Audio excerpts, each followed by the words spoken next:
ಇವತ್ತು ನನಗೆ ವಜೇಶ್ ಭಾಯ್ ಬೆಳ್ಳಿ ಚೈನ್ ಕೊಟ್ಬಿಟ್ರು. ಎಲ್ಲರಿಗೂ ನಮಸ್ಕಾರ. ಮತ್ತೊಂದು ಮಿನಿ ಬ್ಲಾಗ್ ಸ್ವಾಗತ ಸುಸ್ವಾಗತ. ಬೆಳಗ್ಗೆ ಎದ್ದು ಗಚ್ಚಂತ ರೆಡಿಯಾಗಿ ಕಾಲೇಜ್ ಕಡೆ ಹೋದೆ. ಹೋಗ್ಬೇಕಾದ್ರೆ ಪುಷ್ಕರ್ ಮತ್ತೆ ವಿನಯ್ ಸಿಗ್ದಾಗ ಪುಷ್ಕರ್ ನೋಡಿದ ಹುಡುಗಿ ಅಂತಾನೆ ಹೋಗ್ತಾನೆ, ಬೇಡ ಬಾರೋ ಅಂದ್ರು. ಬನ್ನಿ ಇವಾಗ ಕಾಲೇಜ್ ಹೋಗೋಣ. ಮತ್ತೆ ಸ್ಟಾಪ್ ಹತ್ರ ವಜೇಶ್ ಬಂದ ಪಿಕ್ ಮಾಡಕ್ಕೆ. ಇವತ್ತೇನೋ ವಜೇಶ್ ಬರೀ ಕುತ್ಕೊಂಡ್ಬಿಟ್ಟವನೆ, ಅದೇನೋ ಗೊತ್ತಿಲ್ಲ. ಆದ್ರೆ ಒಂದು ಮಾತ್ರ ಗೊತ್ತು, ಇವತ್ತೇನಾದ್ರು ಅವ್ನು ಅಸೈನ್ಮೆಂಟ್ ಕೊಟ್ಟಿಲ್ಲ ಅಂದ್ರೆ ಕುಂಡಿ ಮೇಲೆ ನನಗೆ ಬಾರಿಸ್ತಾರೆ ಅಂತ ಮಾತ್ರ ಗೊತ್ತು. ಲಿಖಿತ್ ಪಾಪ ಇನ್ನ ಹುಡುಗಿ ಫೀಲಿಂಗ್ ಇಂದ ಈಚೆ ಕಡೆ ಬಂದಿಲ್ಲ, ಇನ್ನ ಡಿಪ್ರೆಷನ್ ಅಲ್ಲಿ ಅವನೇ. ಪಾಪ ಏನ್ ಮಾಡೋದು ಗೊತ್ತಿಲ್ಲ.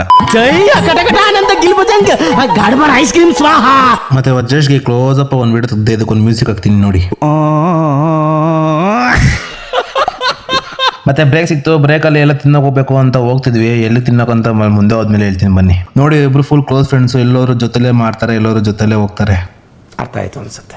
ವಿನಯ್ ಆಟೋ ತಳ್ಳೋ ಸ್ವಲ್ಪ ಮುಂದೆ ಅಂದ್ರೆ ವಿನಯ್ ನೋಡಿ ಪಾಪ ಆಟೋ ನೋವಾಗ್ಬಿಡುತ್ತೆ ಅಂತ ಮೆಲ್ಲಿಗೆ ಮುಟ್ತಾ ಇರೋದು. ಅದೇನು ಹೂ ಅನ್ಕೊಂಡ್ಬಿಟ್ಟವನ ಏನ್ ಅನ್ಕೊಂಡೋ ಗೊತ್ತಿಲ್ಲ, ಮೆಲ್ಲಿಗೆ ತಳ್ತಾ ಇರೋದನ್ನ. ಇದು ತೊಲೆ ಇವ್ರು ಯಾಕೆ ಇನ್ನ ಇಲ್ಲೇ ಅವ್ರೆ ಅಂತ ಅನ್ಕೊಂಬೇಡಿ. ನಾವು ಹೋಗಿ ಬಂದ್ವಿ, ಆದ್ರೆ ಅಲ್ಲಿ ಇನ್ನ ಆಗಿಲ್ಲ ಅಂದ್ರು ಅದಕ್ಕೆ ಸುಮ್ಮನೆ ಬಂದ್ಬಿಟ್ವಿ ವಾಪಸ್. ಕ್ಲಾಸ್ ಅವರ್ಸ್ ಅಲ್ಲಿ ನಮ್ಮ ಅಡ್ಜಸ್ಟ್ ನೋಡಿ ತಿಂತಾರೋದ್ ಮೆಲ್ಲಿಗೆ ತಿನ್ಕೊಂಡು ಒಂದ್ ಸ್ಮೈಲ್ ಕೊಡ್ತಾನೆ ನೋಡಿ ಈ ಕಡೆ.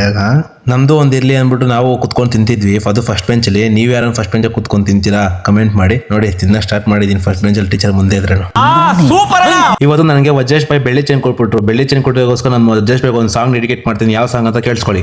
ನಿಂದು ತಾಯಿ ಗುಣ ತೀರೋದಿಲ್ಲ ಋಣ.